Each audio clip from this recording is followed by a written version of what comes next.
Welcome to ஜஷூஸ் junction. வணக்கம் நேர்களே, நம்ம இன்றைக்கி பார்க்க போகிறது பழாப்பழ பாயசம். அதுக்கு தேவையான பொருட்கள் பலாச்சொலை 12லேருந்து 15 எடுத்துக்கலாம். அதில் உள்ள சீட்ஸை ரிமூவ் பண்ணிவிட்டு சின்ன சின்ன பீசஸாக கட் பண்ணி எடுத்துக்கணும். நல்லா பழுத்த பழமாக இருந்தால் இன்னும் நல்லா டேஸ்டியாக இருக்கும். வெல்லம் 3/4 கப் எடுத்திருக்கேன். டேஸ்ட்டுக்கு ஏற்றபடி கூடவோ குறைச்சோ சேர்த்துக்கலாம்.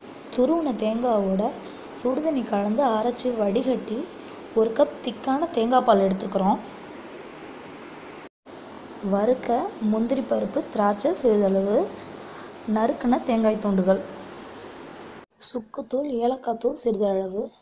தேங்காய் பால் யூஸ் பண்ணுறதுனால சுக்குத்தூள் ஆட் பண்ணுறது நல்லது. நெய் தேவையான அளவு. நெய்யை சூடு பண்ணி வறுக்க வேண்டிய பொருட்களை தனித்தனியாக பொன்னிறமாக வறுத்து எடுத்து வச்சுக்கலாம். தனித்தனியாக வறுத்துக்கிறது தான் நல்லது. எல்லாத்தையும் சேர்த்து வறுக்குனா ஒன்று நல்லா வறுபடும், என்னென்னா இன்னொன்று வறுபடாது.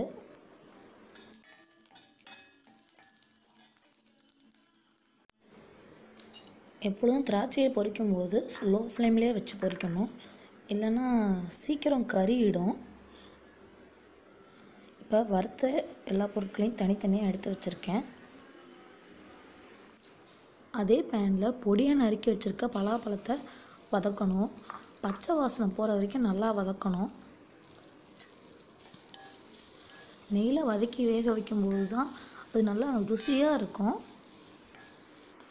வதக்கின பழத்தை கொஞ்சமாக தண்ணி சேர்த்து குக்கரில் 2லேருந்து 3 விசில் விட்டு வேக விடணும்.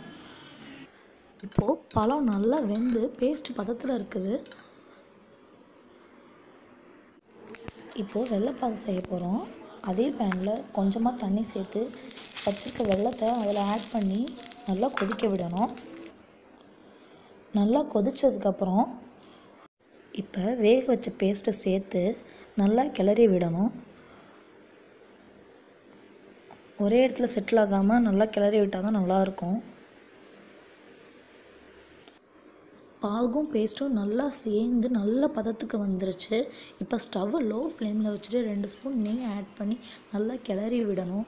இது இந்த பதத்தில் இருக்கும்போதே தேங்காய் பால் சேர்க்காமல் ஃப்ரிட்ஜில் எடுத்து வச்சுக்கிட்டிங்கன்னா 10 நாள் வரைக்கும் யூஸ் பண்ணிக்கலாம்.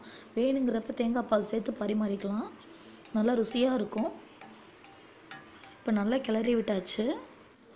இப்போது எடுத்து வச்சுருக்க தேங்காய் பால் இதில் சேர்க்கணும். சேர்த்து நல்லா கிளறி விட்டுறணும். தேங்காய் பால் சேர்த்ததுக்கப்புறம் ரொம்ப நேரம் கொதிக்க விடக்கூடாது. கொதிக்க விட்டோம்னா அதோட டேஸ்ட்டே மாறிடும். நல்லா கிளறி விட்டுறணும். கொதிக்கிறதுக்கு முன்னாடியே ஏலக்காய் தூளையும் சுக்குத்தூளையும் கலந்துடணும். தேங்காய் பால் சேர்த்துக்கிறதுனால சுக்குத்தூள் போடுறது ரொம்ப நல்லது. அப்போ தான் செரிமானம் ஆகும். இதில் இப்போ வறுத்து வச்சுருக்க முந்திரி பருப்பு, திராட்சை, அப்புறம் தேங்காய் துண்டு அதெல்லாத்தையும் சேர்த்து நல்லா கிளறி விட்டு ஸ்டவ் ஆஃப் பண்ணிடணும். இதை மிதமான சூட்டில் பரிமாறலாம். இப்போ சுவையான பலாப்பழம் பாயசம் தயார்.